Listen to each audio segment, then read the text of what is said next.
Okay guys, so we're out and about. Ano na ngayon? 13 degrees. Pero ang lamig pag humahangin. Kahit nakatatlong layer na ako, malamig pa din. 1:51 PM na ngayon. Galing ako ng shift kagabi kaya hindi ako nakapag-gala-gala kaninang umaga kasi natulog lang ako. So, ang itinerary natin is mag-lunch sana tayo sa Duhuchun, yung pangalan ng restaurant. Xiaolongbao na masarap daw dito sa Shanghai, China. Itatry natin yun. Actually, hindi pa ako gutom kasi sanay ako mag-fasting. So, dapat mga 4 or 5 pa ako kakain. So, as of now, hindi pa ako gutom. So, let's also skip that for now. Punta tayo dun sa Nanjing Road, which is katabing block lang nitong Ningbo Road. Ito yung parang center ng Shanghai kasi maraming shopping malls saka mga international brands na pwede mong pag-shoppingan. Ano ba yan? Napakot ko mag-describe. Ayan, tapos at the end of the East Nanjing Road, andun naman yung The Bund, which you'll see the skyline of Shanghai. Yung Shanghai Tower, Oriental Pearl Tower, ganyan. After ng East Nanjing Road, siguro dun tayo kakain, dun sa Duhuchun, which is yung Xiaolongbao. Excited na ako. Next is magka-cafe tayo somewhere. Gusto kong tikman yung Luckin Coffee. Sikat yan dito sa China. And then, of course, pumunta tayo ng The Bund. Then, North Bund. Magkaiba yun. Okay, tara. Mag-East Nanjing Road muna tayo. Ito yung parang pinaka-main road at kakanan lang tayo from this is Ningbo Road. Kakanan lang tayo dito. And ito na yung East Nanjing Road. Like literally, ito na yung pinaka-stretch no East Nanjing Road. Itong part na yan. Huawei store yan. Okay, tara, lakad lang tayo. May lumapit sa akin kayo na nag-alok ng something. May pinakitang picture, hindi ko alam kung ano yun. Bahala na siya. Hindi ako interested kung ano man yung binibenta or in-offer niyang service. Parang parang mga bags, ganun. Ako lang ko na, parang mga LV bags kasi nga East Nanjing Road to. So baka mga I don't know, mga bags, luxury bags, ganyan. Wala nang pambili, iba yung nilapitan mo. We're here na sa East Nanjing Road. Siguro let's look for phone case ni JP. Since hindi sumama si JP, nag-request siya ng phone case na lang daw yung pasalubong sa kanya. So we'll see kung may makita tayo dito sa East Nanjing Road. Medyo luxury yung mga binibenta dito. Pero let's see, malay natin, diba? Kung medyo pricey daw, isa na lang yung bibiling ko. Meron dito Apple Store. Bili pa tayo ng iPhone 17. Tara, lakad pa tayo doon. Gala tayo. Or ikot tayo kung ano yung pwedeng mabili. Let's go. I found a Luckin Coffee here dito sa East Nanjing Road. So let's figure out kung paano mag-order. Wala silang cashier. So kailangan mo mag-order sa mismong Alipay. Tapos i-pick up mo lang dito. Okay, tara. Let's try to figure out kung paano mag-order dito sa Luckin Coffee. Hindi ko pa alam kung paano mag-order pero Kakayanan natin. Lalaban tayo sa buhay. Wait lang. Puro kasi naka-Chinese, tapos hindi accurate yung English translation minsan. So, click lang ako. Wait lang. Kaya natin to. Okay guys, moment of truth. 2:17 na. Let's see kung tama ba yung ginawa kong pag-order kanina. Tara. Ito lang naman yung Luckin Coffee na supposed to be. Yun yung location na napin ko. We'll see.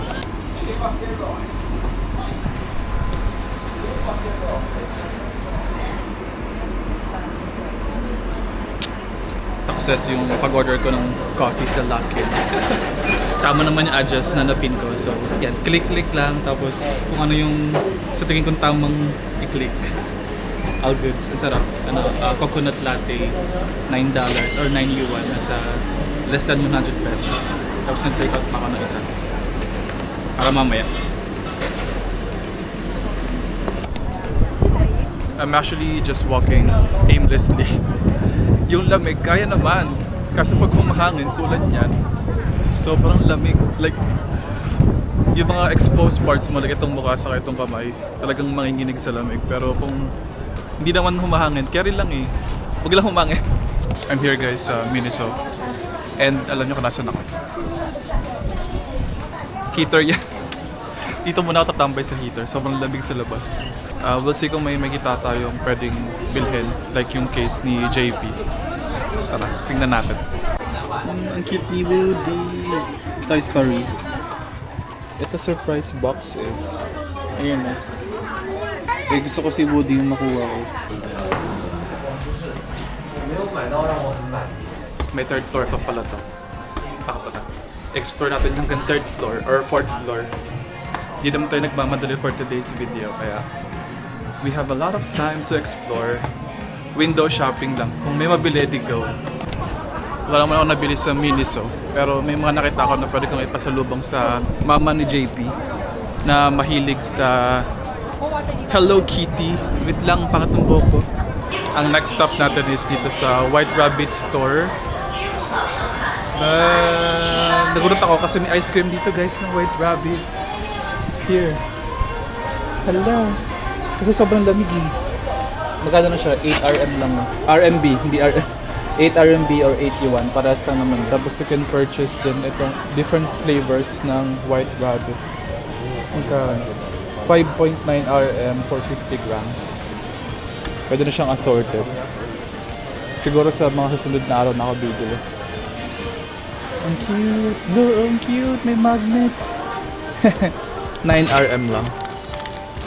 Ang ganda, wala pang 80 pesos. Ang cute! Ito 29 RMB. Ang laki! Ang laking White Rabbit.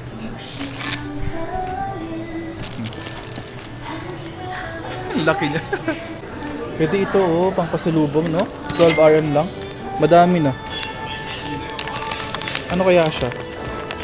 Like powder ba siya or candy? Sinerch ko guys kung bakit popular yung White Rabbit dito sa Shanghai. Tulad niyan, ang laki. Kasi pala dito pala nag-start yung White Rabbit noong 1950s. Yeah, naging staple na nila, especially ng mga locals, yung White Rabbit na candy. Kaya pala ang dami ng variation. Tapos along dito sa sa Nanjing Road, sa East Nanjing Road, ang daming nagbebenta na, or ang daming shops ng White Rabbit. So yeah, may mga nakita na ako doon kanina sa store na pwede kong bilhin as pasalubong. Ito na naman yung purpose ng ng vlog for today, kasi para mascan ko yung mga pwede kong puntahan, pwede kong bilhin actually sa ng mga pasalubong ganyan. Wala naman akong like itinerary na maayos for today. Okay, lakad pa tayo. I'm here naman sa Huawei store at may kotse yung Huawei, nakakalok. Here. Ang ganda.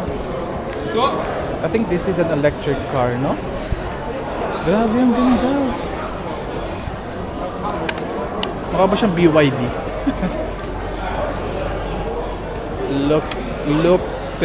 Lookseed. Ang ganda na guys. Sobrang premium nung okay. Para siyang Tesla. Inaangat lang yun. Wow. Pwede bang pumasok? Pasok tayo. Upo lang tayo saglit.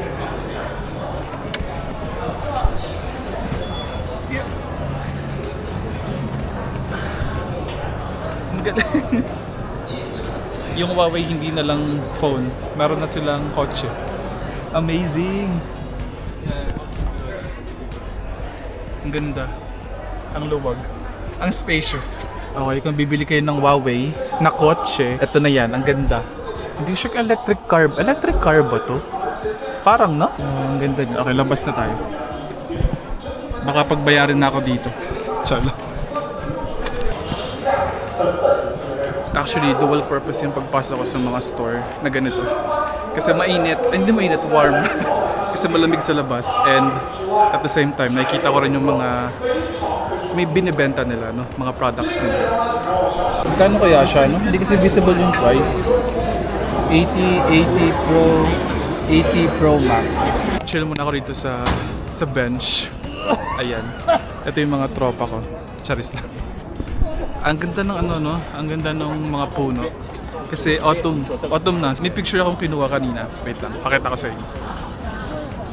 Di ba? Ang ganda. First time ko kasing nakakita ng autumn leaves. Sobrang na-amaze ako sa kanya. Nasa gitna lang to ng mga buildings sa East Nanjing Road. So, parang wala lang, ang chill lang, ang sarap lang mag-chill. Wala nang masabi. Tapos maraming police dito sa East Nanjing Road. As in halos every 100 kilometers may police station. So parang you'll feel safe naman kahit maraming tao. Yeah, hindi ka naman ma-intimidate. Kasi iba parang pagka may police, parang it means may commotion, ganyan, or may something na nangyayari. Dito wala naman. For safety purposes lang talaga yung mga police. So I feel safe kahit maraming tao kasi may mga nagbabantay. Ayan, maraming dumadaan. Pero first time kong mag-vlog nang ako lang mag-isa tapos nasa public ng ganito. Kinakapalan ko lang mukha ko as an introvert. Introvert? Hindi naman ako extrovert, hindi rin introvert. Yung sakto lang. Kung ano yung kailangan kong gawin, yun yung gagawin. Kung kailangan maging extrovert, then so be it. Push natin. Ang medyo problem lang din dito sa Shanghai, no? Specifically dito sa area ng The Bund saka ng East Nanjing Road is marami nagsasmoke. If sensitive kayo sa smoke, siguro pwede kayong mag face mask. Siguro ako sanay na ako kasi yung tito ko, yung papa ko nagsasmoke. Since bata pa ako, naamoy ko na siya.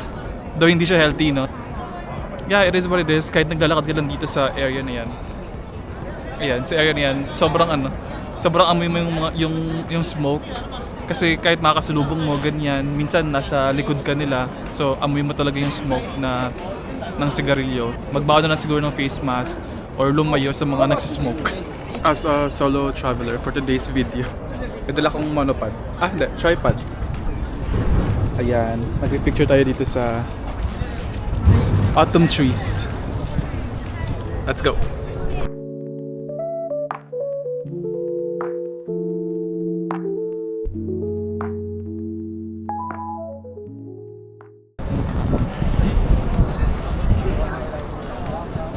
Nalakad ko na pala yung kabuuan ng East Nanjing Road. From there to here. Wala pa rin yung case ni JP. Nasaan na? Baka wala yun dito kasi puro luxury goods yung mga nandito sa East Nanjing Road, saka mga pasalubong ganyan and mga street food. Siguro try ko naman maghanap na ng makakain. Ano oras na ba? 3:50 PM at hindi pa ako nagla-lunch. Okay, tara. Ito na yung The Bund area. Pakita ko. Maganda itong paggabi. Maganda yung structure. Parang nasa Europe. Kala mo nakapunta ng Europe. Pero yan. Ito na yung ganda. Ang ganda pala ng Oriental Pearl Tower pagka umaga. Or may ilaw sa umaga. Kasi iba rin yung ataka niya pag ilaw sa gabi. Pakita ko, ang ganda.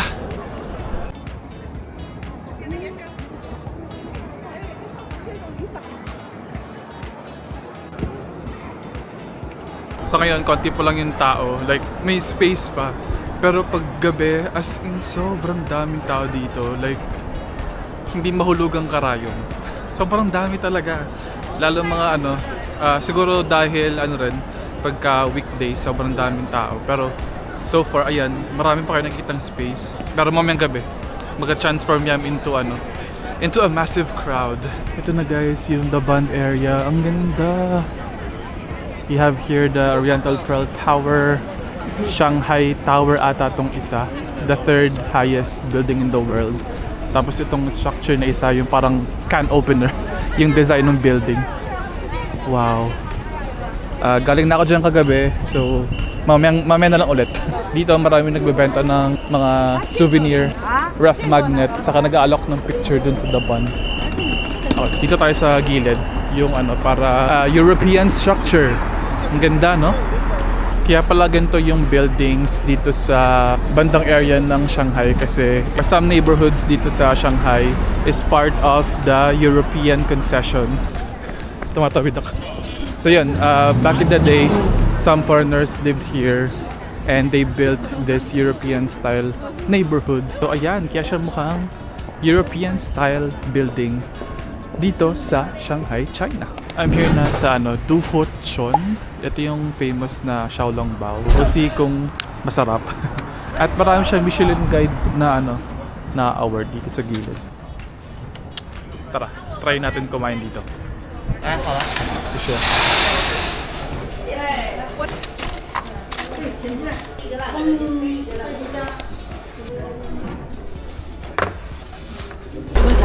Alright, I'm done eating. Grabe yung pork bun nila, sobrang sulit. Ang sarap guys. Ano lang, 10 yuan lang. So nasa around 80 pesos or 85 pesos lang. Grabe, babalik tayo doon one of these days. So yung vlog about doon, I'll just upload that dun sa separate video sa everything I ate dito sa Shanghai, China. So check that out. Ngayon, lang tayo, mag-aantay tayo ng gabi para makita natin yung The Bund ng gabi. Punta tayo sa North Bund.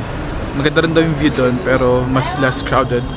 So yeah, punta tayo doon sa area ng The Bund and mag-antay ng night time. Let's go. It's now almost 6:30 and we're just walking towards dun sa The Bund. Hindi ko na kinaya talaga yung lamig kaya nagsuot na ako nito. Mukha na ba ako si Gloria? I am sorry. Nasa 9 degrees yung weather or yung temperature pero actually kaya naman. Kaso minsan or madalas humahangin. Doon nagsosobrang lamig, like nanginginig na yung kamay ko sa sobrang lamig. May nag-yoshi. Wait lang. Ayan. Kaya naman yung lamig eh. Wag lang humangin. Tapos may dala akong bonnet just in case mas lumamig pa mamaya. Kasi pa lang ngayon, 6:30, mga 8 o'clock daw or 8:30, mas lalamig pa. So, dala ko na yung bonnet ko just in case. Okay, lakad lang tayo. Kadaming tao yung maglalakad mamaya. Wait lang. Kasi may mga mini pedestrian road dito. So, be careful sa pagtawid. Baka hindi nyo lang mapansin. Ayun na, malapit na. Ang daming tao. Kaninang around 4, wala pang masyadong tao. Pero ngayon, sobrang dami na. Ito na, malapit na yung The Bund area. Ngayon pala, wala akong masyadong itinerary, no? Naglakad-lakad lang ako dito sa Nanjing Road. Sa East Nanjing Road para mag-check ng mga pwedeng pasalubong and yung phone case ni JP na wala akong nakita.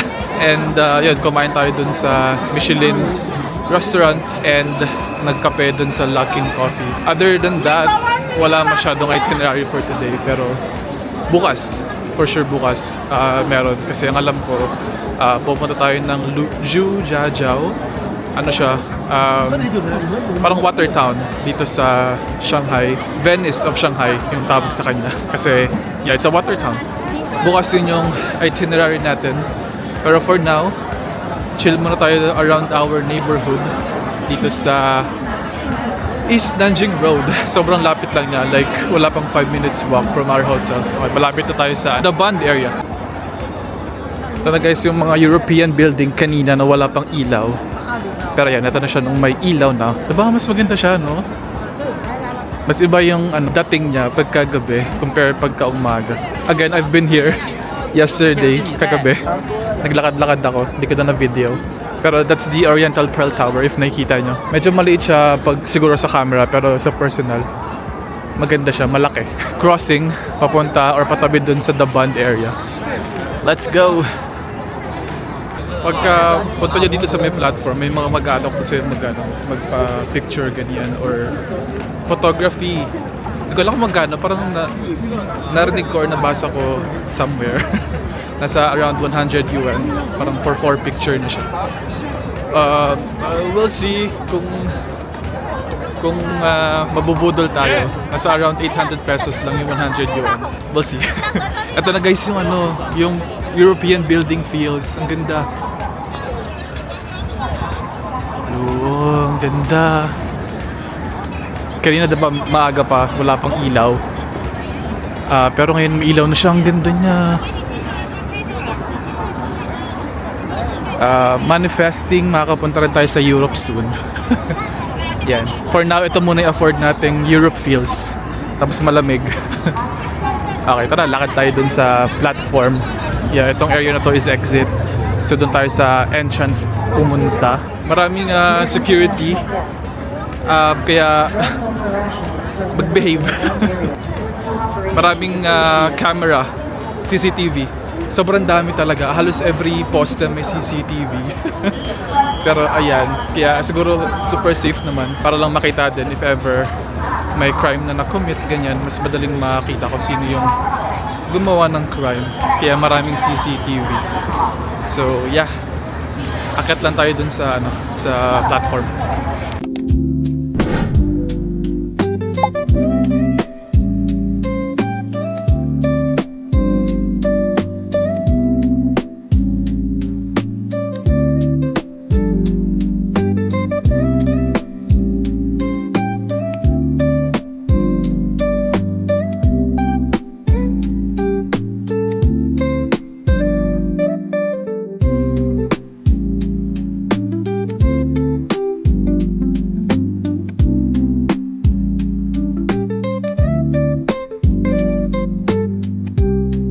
Dual purpose din pala itong itong scarf. Scarf pa tawag dito? Or neck scarf. Kasi sinasuot lang siya, ganyan. Kasi, di ba nga, maraming nag-yosi dito sa Shanghai. Pwede rin siyang pang-cover habang nag-yosi sila. Pag may naamoy kang cigarette smoke, ganyan. Yan, ang lamig. Nakaupo lang ako dito sa may bench, dito sa may The Bund area. And ang view ko is yung mga building dito sa kabilang side. Ayan ang aking view. Tamad maglakad, nakaupo lang. Ano yan? Mukha siyang like yung sa Hong Kong na Victoria Harbor. Yan, ganun yung niya, feels niya. For now, let's take a quick picture here sa The Bund. Meron akong picture kagabi pero selfie lang. Marami nag-alok dito ng mga hindi ko alam kung professional picture yun pero DSLR yung gamit nilang phone, yung gamit nilang camera. So, mas maganda nga naman yung kuha pero the price is 100 yuan. Meron akong dalang tripod na mataas. So, we'll see kung gagana ang ating discarte for today. Kanina doon, diba nakaupo ko doon sa may bench. May mga Pilipino umupo rin, nagpa-picture dito sa mga photographer. 30 yuan per one picture. Offer sa kanila ni Kuya, 10 pictures, 200 yuan na lang daw. So, nasa around, magkano yun? 1.6? Pero you have 10 pictures na, diba? At least meron ka ng magandang picture and ang background mo is yung Shanghai skyscraper. Okay, lakad lang tayo ulit papunta ron if ever kung may makita. Ay, ito pala yung maganda pala dito. Wala masyadong harang, wala masyadong tao.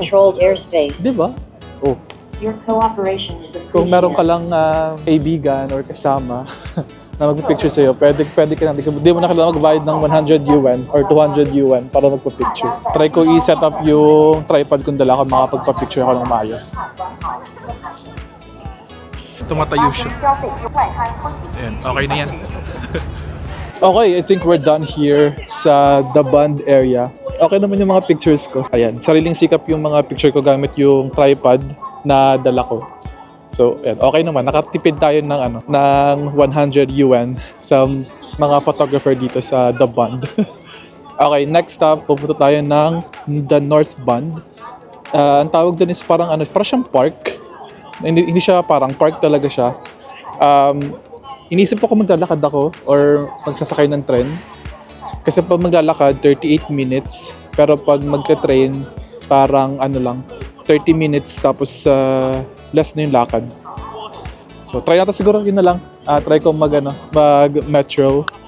Let's ride a metro for the first time. Bukod dun sa line 2 from airport papunta rito. So ngayon lang ulit tayo sasakay ng metro. Let's go! Ang lamig guys. First time ko na-experience yung parang masakit na yun sa kamay. Masakit na sa kamay yung lamig. Kaya siguro gusto ko na mag-metro para kahit paano mainitan ng konti. Kasi ang lamig talaga. I mean, kaya naman yung lamig kaso pagka humahangin, tulad niyan, humahangin, malamig, masakit sa kamay. Okay, let's go!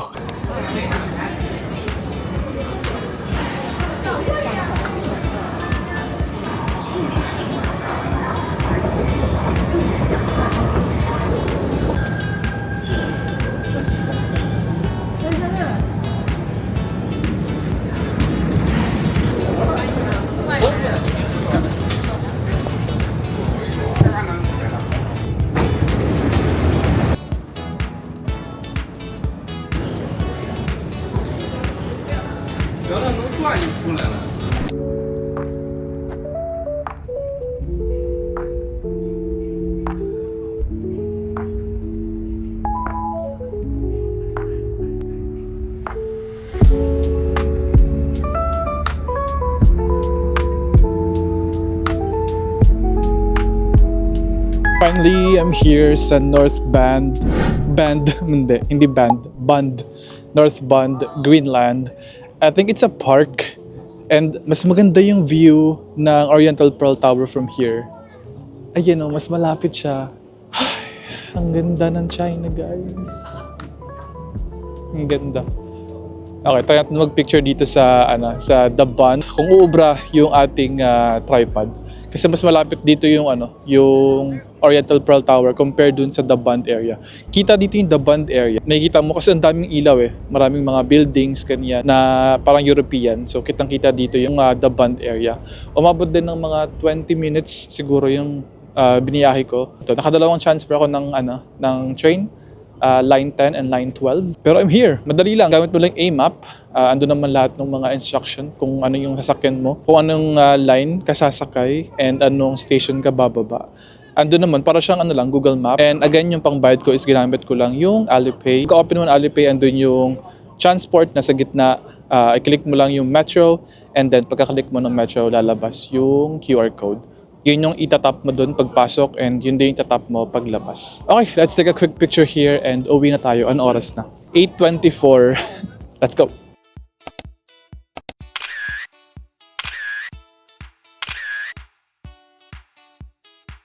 Okay, I think that ends our vlog for today. May nagpa-picture nga sa akin na Chinese. Ano ko, artista. Hindi, may nagpa-picture siya sa akin, tapos picturean ko din siya gamit yung phone ko. Siguro dahil nakita niya na maganda yung mga naging result nung mga picture ko. Ito lang yung tripod ko. Ayan. Yan, tripod, picture, tapos meron dyang remote. Ayan. So siguro na nakita niya kaya nakiusap siyang magpa-picture sa akin. Sobrang bait naman. Mga Chinese talaga na dito sa mainland China, mababait. So yan, I think that's it. Kakumain na ako somewhere on the way pa hotel. And nagpapahinga na ako kasi maaga pa tayo bukas. Papunta sa Zhujiajiao. Diba hindi pa rin maayos yung angle? Nahihirapan pa rin ako. Bye! Okay, let's go.